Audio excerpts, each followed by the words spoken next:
Hello everyone, स्वागत है आप सबका हमारे चैनल एनएससी स्टडी ट्यूटोरियल में। How are you? कैसे हैं फ्रेंड आप सब? उम्मीद है कि आप सब बहुत अच्छे होंगे। आप सबकी प्रिपरेशन भी बहुत अच्छी चल रही होगी। तो फ्रेंड, आज हम शुरू करते हैं वैदिक सभ्यता का पहला चैप्टर। फ्रेंड, इससे पहले हम सिंधु घाटी सभ्यता पर 2 वीडियो बना चुके हैं। तो फ्रेंड, ये आज है हमारा वैदिक सभ्यता का पहला चैप्टर। फ्रेंड, सिंधु घाटी सभ्यता ख़त्म होने के बाद वैदिक सभ्यता अस्तित्व में आई। तो फ्रेंड, ये कब शुरू हुई, इसका काल टाइम पीरियड क्या है? तो चलिए फ्रेंड, देख लेते हैं इसको। ऋग्वैदिक काल, इसका टाइम पीरियड है 1500 से 1000 ईस्वी पूर्व।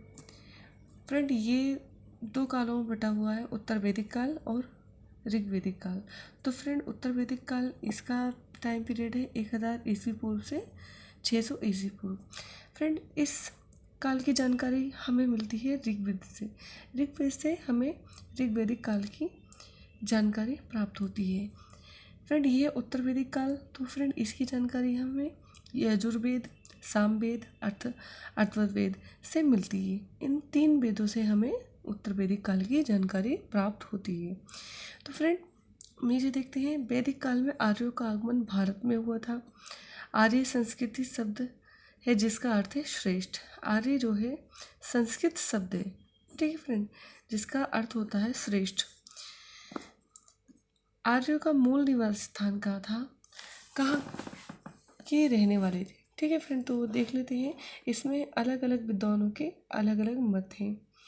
मैक्स मुलर का कहना है कि ये मध्य एशिया से आए थे, जबकि बाल गंगाधर तिलक कहते हैं कि ये उत्तरी ध्रुव से आए थे।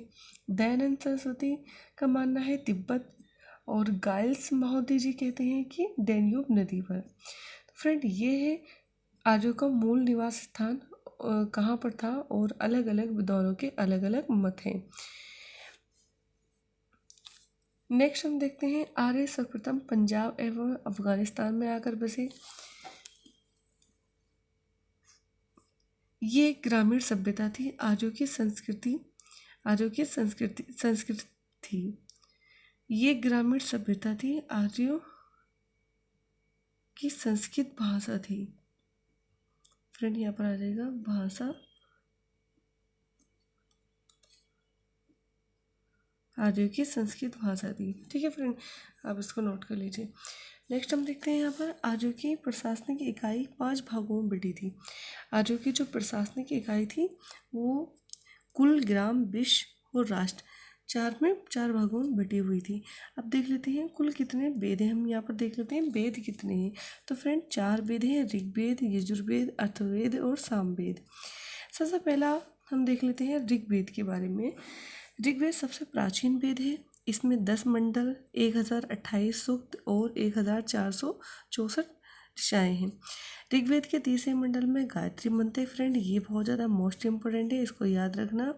ये ऋग्वेद से लिया गया है गायत्री मंत्र, और ये ऋग्वेद के 3रे मंडल में है। ठीक है फ्रेंड, ऋग्वेद में स्तोत्र और प्रार्थनाएं का संचय है। ऋग्वेद में मात्राएं 1580 हैं। इसमें 118 मात्राएं दोहराई गई हैं। मूल मंत्रों की संख्या इसमें है 10,462 हैं। नेक्स्ट हम देख लेते हैं फ्रेंड, यजुर्वेद के बारे में देख लेते हैं। यजुर्वेद में यज्ञों के नियम एवं विधि विधान का संकलन मिलता है। इसमें बलिदान विधि का भी वर्णन है। ठीक है फ्रेंड, ये है यजुर्वेद। ये बहुत ज़्यादा मोस्ट इम्पोर्टेंट है फ्रेंड, इसको नोट करते चलिएगा और बहुत अच्छे से इसको याद कर लीजिएगा। सामवेद, साम का शाब्दिक अर्थ है गान। इसमें भारतीय संगीत का जनक कहा जाता है। इसको कहा जाता है भारतीय संगीत का जनक कहा जाता है। इसमें संगीत में स्रोत का वर्णन है। इसमें फ्रेंड सामवेद में, इसको याद रखिएगा। अगला है अथर्ववेद। अथर्ववेद अथवा ऋषि द्वारा रचित, इसको कहा गया है ऋषि द्वारा रचित। फ्रेंड, देख लेते हैं, इसमें कुल 731 मंत्र 731 मंत्र हैं।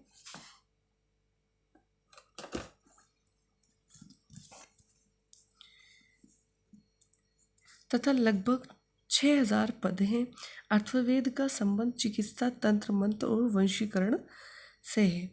अब फ्रेंड देख लेते हैं वेद कितने हैं। ठीक है फ्रेंड, अथर्ववेद के बारे में आपको बहुत अच्छे से समझ आ गया होगा। वेद कितने हैं? वेद 4 हैं, पुराण 18 हैं, उपनिषद 108 हैं। ठीक है फ्रेंड, सबसे प्राचीन पुराण मत्स्य पुराण है। इसको भी याद रखना फ्रेंड, ये बहुत ज़्यादा इंपॉर्टेंट है कि सबसे प्राचीन पुराण क्या है? मत्स्य पुराण। सबसे प्राचीन पुराण जो है मत्स्य पुराण है। ठीक है फ्रेंड, नेक्स्ट देख लेते हैं फ्रेंड।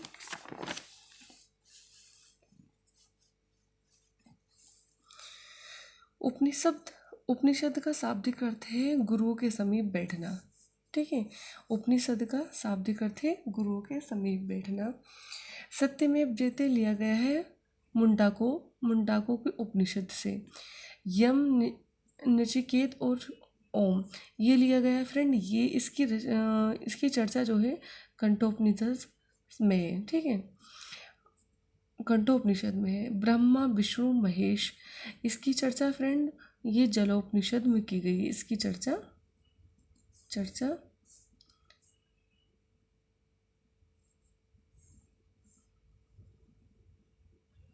में चर्चा है, ऐसे हो जाएगा फ्रेंड, थोड़ा मिस्टेक हो गया। पहला उपनिषद बृहदारण्यक, अंतिम अलोप उपनिषद है। ठीक है फ्रेंड, ये बहुत ज़्यादा इंपॉर्टेंट है, इसको भी याद रखिएगा, आप इसको नोट कर लीजिएगा। ये पहला उपनिषद क्वेश्चन कई बार पूछा गया कि पहला उपनिषद कौन सा है और अंतिम उपनिषद कौन सा है। तो फ्रेंड याद रखने का बृहदारण्यक की जो है ये है पहला उपनिषद है और अंतिम अलोप उपनिषद है। वेदांग कितने हैं फ्रेंड? तो वेदांग है 6, इसको याद रखिएगा। ऋग्वेदिक काल में समाज 4 वर्णों में बटा था, ब्राह्मण क्षत्रिय वैश्य शूद्र। ठीक है फ्रेंड, ये वर्ण व्यवसाय के आधार पर बटा हुआ था। ये जो था वर्ण व्यवसाय के आधार पर बटा हुआ था। अब देख लेते हैं यहाँ पर कि वैदिक काल के देवता कौन कौन थे, कौन कौन से देवता थे। बहुत क्वेश्चन यहाँ से बनते हैं फ्रेंड, बहुत ज़्यादा क्वेश्चन यहाँ से बनते हैं। देखिए, आकाश के देवता, तो फ्रेंड आकाश के देवता सूर्य, वरुण, मित्र, विष्णु, आदित्य, उषा, ये सारे आकाश के देवता थे। फ्रेंड ये थोड़ा मिस्टेक हो गया है, कोई बात नहीं, ऊपर से पेन चल गया। अंतरिक्ष के देवता इंद्र, रुद्र, मरुत, वायु, पर्जन्य, आप, अत्रिश्वन आदि, ये अंतरिक्ष के देवता है। फ्रेंड याद रखिएगा, ये अंतरिक्ष के देवता है। पृथ्वी के देवता अग्नि, सोम, पृथ्वी, बृहस्पति, सरस्वती, ये सारे पृथ्वी के देवता हैं।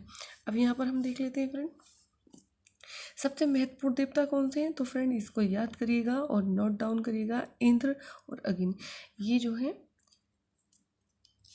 सबसे महत्वपूर्ण देवता है। इंद्र, इन्हें पुरंदर भी कहा जाता है। पुरंदर कभी कभी क्वेश्चन पूछ लिया जाता है कि पुरंदर किसको कहा जाता है, तो इंद्र को पुरंदर भी कहते हैं।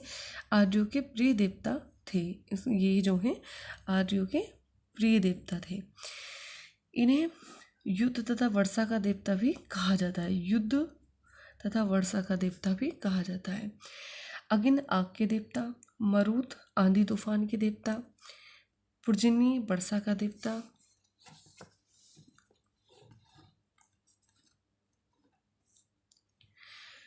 पुष्ण ऋग्वेदिक काल में पशुओं के देवता।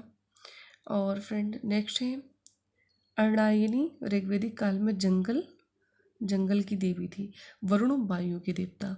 ठीक है फ्रेंड, ये सारे ऋग्वेदिक काल के देवता थे। नेक्स्ट हम देख लेते हैं फ्रेंड, ये भी बहुत ज़्यादा इंपॉर्टेंट है फ्रेंड, वैदिक काल के दर्शन एवं उसके प्रवर्तक कौन से थे। इससे भी बहुत क्वेश्चन फ्रेंड यहाँ से बनते हैं, इसको भी आप बहुत अच्छे से नोट कर लीजिएगा। दर्शन और प्रवर्तक, योग दर्शन पतंजलि, सांख्य दर्शन कपिल, न्याय गौतम का था, पूर्व मीमांसा जैमिनी, उत्तर मीमांसा बदरायण, वैशेषिक कणाद, चारवाक दर्शन चारवाक। ठीक फ्रेंड, इसको भी बहुत अच्छे से आप याद कर लीजिएगा और लिख लीजिएगा। नेक्स्ट हम देखते हैं फ्रेंड यहाँ पर ऋग्वेदिक काल की नदियाँ, ऋग्वेदिक काल की कौन कौन सी नदियाँ थीं।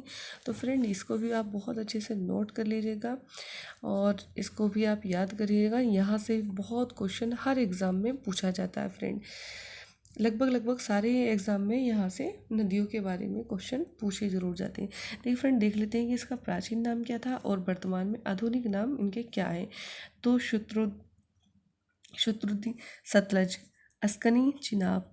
अस्कनी का जो प्राचीन नाम अस्कनी है और इस वर्तमान में चिनाब। बिपाशा, बयाश, कुंभा, काबुल, सदानीरा गडक, सुबश्तु स्वात, पृष्णी रावी। रावी नदी को उसमें पृष्णी कहा गया है ऋग्वेद में, वेदों में। वितस्ता झेलम, सरस्वती घग्गर, कुर्मू कुर्रम। ठीक है फ्रेंड, ये सारी नदियाँ हैं, बहुत ज़्यादा इम्पोर्टेंट है, इसको आप नोट कर लीजिएगा। तो फ्रेंड आज की क्लास यहीं तक। नेक्स्ट वीडियो में नेक्स्ट क्लास इसका नेक्स्ट चैप्टर लेके आएंगे। तब तक आप इस वीडियो को देखिए, ज़्यादा से ज़्यादा शेयर कीजिए, लाइक कीजिए, सब्सक्राइब कीजिए। थैंक यू फ्रेंड, मिलते हैं नेक्स्ट वीडियो में।